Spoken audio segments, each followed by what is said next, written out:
నాగార్జున ఇవాళ కోర్టుకు హాజరు కాబోతున్నారు.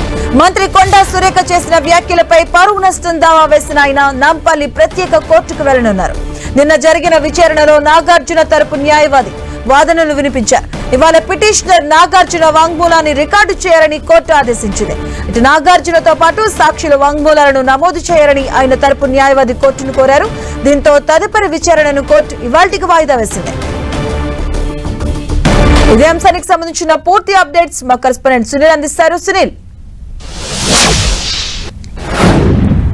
తెలంగాణ రాష్ట్ర మంత్రి కొండా సురేఖ చేసినటువంటి అనుచిత వ్యాఖ్యలను సవాల్ చేస్తూ హీరో నాగార్జున క్రిమినల్ కోర్టులో నాంపల్లి కోర్టులో అటు పరువు నష్ట దావాతో పాటు అదేవిధంగా క్రిమినల్ పిటిషన్ దావా దాఖలు చేయడం జరిగింది. నిన్న దీని పిటిషన్పై విచారించిన కోర్టు ఈ రోజుకి ఆ పిటిషన్ వాయిదా వేడింది. ఇందులో ప్రధానంగా మెయిన్ కంప్లైంట్ ఎవరైతే నాగార్జున ఉన్నాడో అతని యొక్క స్టేట్మెంట్తో పాటు కొంతమంది విట్నెస్లు సాక్షులు ఇద్దరు సాక్షులు ఉన్నారు. అందులో సుప్రియాతో పాటు మరోవైపు వెంకటేశ్వర్, అది ఇద్దరి యొక్క వాంగ్మూలాలను కూడా ఈరోజు కోర్టు నమోదు చేసుకునే అవకాశం ఉంది. వీరిద్దరితో పాటు నాగార్జున హీరో కంప్లైంట్ ఎవరైతే ఫిర్యాదు చేసినటువంటి వ్యక్తి ఈ ముగ్గురు స్టేట్మెంట్ కూడా ఈరోజు నమోదు చేసుకున్న తర్వాత సెక్షన్ 356 ప్రకారము ఖచ్చితంగా క్రిమినల్ యాక్షన్ తీసుకోవాలంటూ కూడా నాగార్జున ఆ పిటిషన్లో పేర్కొన్నదండి.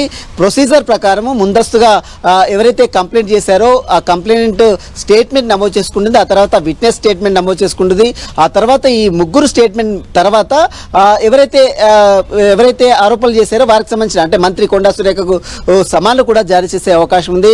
ఈ విషయంలో ఇప్పటికే మనం చూసాం మంత్రి కొండా సురేఖ నాగార్జున కుటుంబంతో పాటు అటు సమంత కూడా బేషరతుగా క్షమాపణ చెప్పింది. అయినప్పటికీ కూడా నాగార్జున తనపై క్రిమినల్ యాక్షన్ తీసుకోవాలి, సెక్షన్ 356 బిఎన్ఎస్ యాక్ట్ భారత న్యాయ సంహిత ప్రకారం ఖచ్చితంగా చర్యలు తీసుకునే విధంగా కోర్టు ఆదేశాలు జారీ చేయాలంటూ కూడా తన పిటిషన్లో పొందుపరిచారు. కాబట్టి ఈరోజు కోర్టు ఈ ముగ్గురు స్టేట్మెంట్ తీసుకున్న తర్వాత మంత్రి కొండా సురేఖకు సమాన్లు జారీ చేస్తున్నా లేదా అనేది కూడా చూడాల్సింది చెప్పవచ్చు. ఇప్పటికే దీనికి సంబంధించిన దాంట్లో డిఫెన్స్ తరపు న్యాయవాదులు అంటే కొండా సురేఖ తరపు న్యాయవాదులు, తెలంగాణ కాంగ్రెస్ లీగల్ సెల్ న్యాయవాదులు కూడా నిన్న మాట్లాడారు. ఖచ్చితంగా ఇదంతా కూడా పూర్తిగా అవాస్తవము, కుట్ర పూర్తమైనటువంటి పిటిషన్ దాఖలు చేశారు. ఇదంతా కూడా దీన్ని ఖచ్చితంగా కోర్టులో ఎదుర్కొంటాము, న్యాయస్థానంలో ఎదుర్కొంటామని మాత్రం నిన్న లీగల్ సెల్ ప్రతినిధులు కూడా మాట్లాడిన తీరు కూడా మనం చూసాం.